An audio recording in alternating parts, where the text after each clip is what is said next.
ನಿನ್ನೆ ನಡೆದಂಥ ಚುನಾವಣೆಯಲ್ಲಿ ವಿಜಯೇಂದ್ರ ಅವರು ರಾಜ್ಯಾಧ್ಯಕ್ಷ ಆಗಿದ್ದಾಗ ಪಕ್ಷದ ಎಲ್ಲ ಪ್ರಮುಖರನ್ನು ಕರೆದು ಚರ್ಚೆಯನ್ನು ಮಾಡಿ ಅಲ್ಲಿ ಏನೇ ಸಮಸ್ಯೆಗಳಿದ್ರು ಕೂಡ ಯಾವುದೇ ವೈಮನಸ್ಸಿದ್ರು ಕೂಡ ಅದನ್ನು ಬದಿಗೊತ್ತಿ ನಾವು ನಮ್ಮ ಚುನಾಯಿತ ಪ್ರತಿನಿಧಿಗಳನ್ನು ಗೆಲ್ಲಿಸ್ಕೋಬೇಕನ್ನೋದು ಜವಾಬ್ದಾರಿ. ಅದು ಮತ್ತೊಂದು ಪ್ರಮುಖ ಅಂಶ ಏನು ಅಂತಂದರೆ, ಇದು ಹಾಸನ ಜಿಲ್ಲೆಗೇನೋ ಕೆಲವು ಜಿಲ್ಲೆಗಳಿಗೆ ಕೆಲವು ಲೀಡರ್ಗಳಿಗೆ JDS ಪಕ್ಷ ಬೇಡವಾಗಿರ್ಬೋದು ನಮ್ಮ ಪಕ್ಷದಲ್ಲಿ. ಆದರೆ ಹೈಕಮಾಂಡ್ ತೀರ್ಮಾನ ಮಾಡಿ ಅವ್ರನ್ನ ಮೈತ್ರಿ ತಗೊಂಡಾಗ, JDS ಪಕ್ಷದ ಮೈತ್ರಿಯನ್ನು ತಗೊಂಡಾಗ ನಾವು ಗೌರವಿಸಬೇಕಾದಂಥದ್ದು ನಮ್ಮೆಲ್ಲರ ಕರ್ತವ್ಯ. ಆಗ ನಾವು ಭಾರತೀಯ ಜನತಾ ಪಕ್ಷದ ತತ್ವ ಸಿದ್ಧಾಂತ. ಅದು ಇಂಥ ಕಡುವೇರಿಗಳು ಯಾರೂ ಇಲ್ಲ ದೇವೇಗೌಡರ ಕುಟುಂಬಕ್ಕೆ, ರೇವಣ್ಣ ಕುಟುಂಬಕ್ಕೆ. ಯಾಕೆ ದೇವೇಗೌಡರು ಯಾಕೆ ಹೇಳ್ತೀನಿ ಅಂತಂದರೆ, ಅದು ಜಾತ್ಯತೀತ ಜನತಾದಳದ ಪರಮೋಚ್ಚ ನಾಯಕರು, ಆ ರಾಷ್ಟ್ರೀಯ ಅಧ್ಯಕ್ಷರು ಮತ್ತು ಆ ಪಕ್ಷದ ಸಂಸ್ಥಾಪಕರವರಲ್ಲಿ.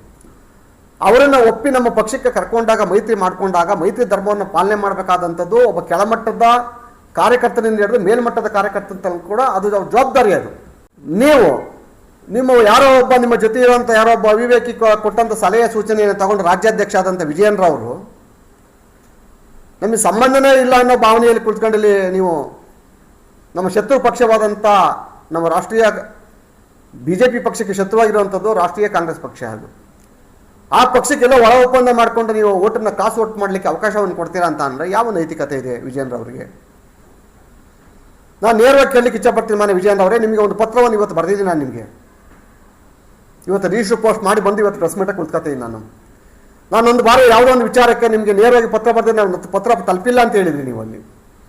ನಂತರ ನಾನೀಗ ಮಾಧ್ಯಮದ ಮುಂದೆ ಬರಲಿಕ್ಕೆ ಕಾರಣ ಏನು ಅಂತಂದರೆ, ಬೆಳಗಿಂದ 100 ಕಾಲ್ ಮಾಡಿದ್ದೀನಿ ನಿಮಗೆ, ವಿಜಯೇಂದ್ರ ಅವರಿಗೆ ಮತ್ತು ಅವರ ಅಂಗರಕ್ಷಕರಿಗೆ ಮತ್ತು ಅವ್ರ PAಗಳಿಗೆ. ಯಾರೂ ಕೂಡ ನನ್ನ ಕಾಲನ್ನು ರಿಸೀವ್ ಮಾಡ್ತಾ ಇಲ್ಲ, ಕಾಲ್ ಕಟ್ ಮಾಡ್ತಾ ಇದ್ದಾರೆ. ಯಾಕೆಂದ್ರೆ ನಾನು ನ್ಯಾಯ ಕೇಳ್ತೀನಲ್ಲ, ನ್ಯಾಯ ಬಿಟ್ಟು ಏನು ಕೇಳಲ್ಲ ನಾನು. ನೀವು ಒಬ್ಬ ರಾಜ್ಯಾಧ್ಯಕ್ಷರಾಗಿ ಇಡೀ ರಾಜ್ಯದ ಪ್ರತಿಯೊಬ್ಬ ಕಾರ್ಯಕರ್ತರ ಉಸಿರಾಗಿ ನಿಂತಿರೋಂಥವ್ರು, ನೀವು ಜವಾಬ್ದಾರಿ ಇರೋಂಥವ್ರು. ನೀವಲ್ಲಿ ನಮ್ಮ ಪಕ್ಷದಲ್ಲಿ ಚುನಾಯಿತರಾದಂಥ MLAಗಳನ್ನ ಕರೆದು ಮಾತಾಡಿಸ್ಬೇಕನ್ನೋ ಸೌಜನ್ಯ ಇಲ್ಲ ನಿಮಗೆ. ಯಾಕೆ ಸೌಜನ್ಯ ಯಾಕೆ ಕಳ್ಕೊಂಡ್ರಿ ನೀವಲ್ಲಿ? ನೀವೇ ಮುಂದಕ್ಕೆ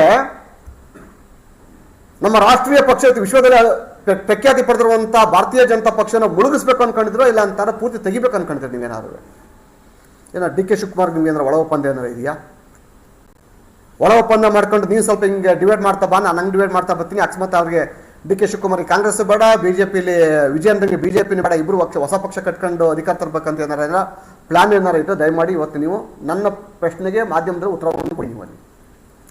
ನೀವೇನಾದರೂ ಆದಿರೋಗ ಬೀದಿರೋಗ ನಾವ್ಯಾಕೆ ಉತ್ತರ ಕೊಡಬೇಕು ಅಂತಾರೆ? ನಾನು ಆದಿಗೆ ಬೀದಿ ಹತ್ತ ನಿಲ್ಲಿಸ್ತೀನಿ ನಿಮ್ಮನ್ನ ವಿಜಯೇಂದ್ರ ಅವರೇ. ನನ್ನ ಪ್ರಶ್ನೆಗೆ ನೀವು ಉತ್ತರ ಕೊಡ್ದವರೇ ಕೆಲವು ಪಾಯಿಂಟ್ ಹೇಳ್ತಾರಂತೆ. ಯಾರೋ ಒಬ್ಬ ಮಹಾನ್ ನಾಯಕ, ಇಲ್ಲ ನಮ್ಮ ಹಾಸನದ ಒಬ್ಬ ನಾಯಕ ನಿಮ್ಮ ಜೊತೆ ಸೇರ್ಕೊಬಿಟ್ಟವನಲ್ಲ, ನಾನು ಉತ್ತರ ಕೊಡಲ್ಲ ರೀ, ನಮ್ಮ ಕಾರ್ಯಕರ್ತರು ಉತ್ತರ ಕೊಡ್ತಾರಂತೆ ಕೆಲವು ಕಜ್ಜಿ ನಾಯಿಗಳು ಕಳಿಸ್ಬಿಟ್ಟು ಮಾತಾಡಿಸ್ತಾನೆ.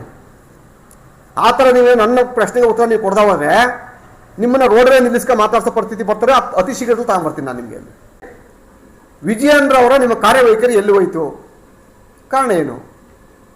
ನಿಮ್ಮಲ್ಲಿ ಏನಾದ್ರು ವೈಮನಸ್ಯ ಇದ್ರೆ, ನಮ್ಮ ಪಾರ್ಟಿ ಮೇಲೆ ವೈಮನಸ್ಯ ಇದ್ರೆ, ನಾನು ಒಬ್ಬರ ಮೇಲೆ ಇಂಡಿವಿಜುವಲ್ ಆಗಿ ಹೇಳ್ತಾ ಇಲ್ಲ, ದಯಮಾಡಿ ತಾವೇ ನಗುನಗ್ತಾ ರಾಜೀನಾಮೆಯನ್ನು ಕೊಟ್ಟು ಬೇರೆಯವರಿಗೆ ಜವಾಬ್ದಾರಿಯನ್ನು ಕೊಟ್ಟು ಪಕ್ಷ ನಡೆಸೋಕೆ ಅವಕಾಶವನ್ನು ಕೊಡಿ.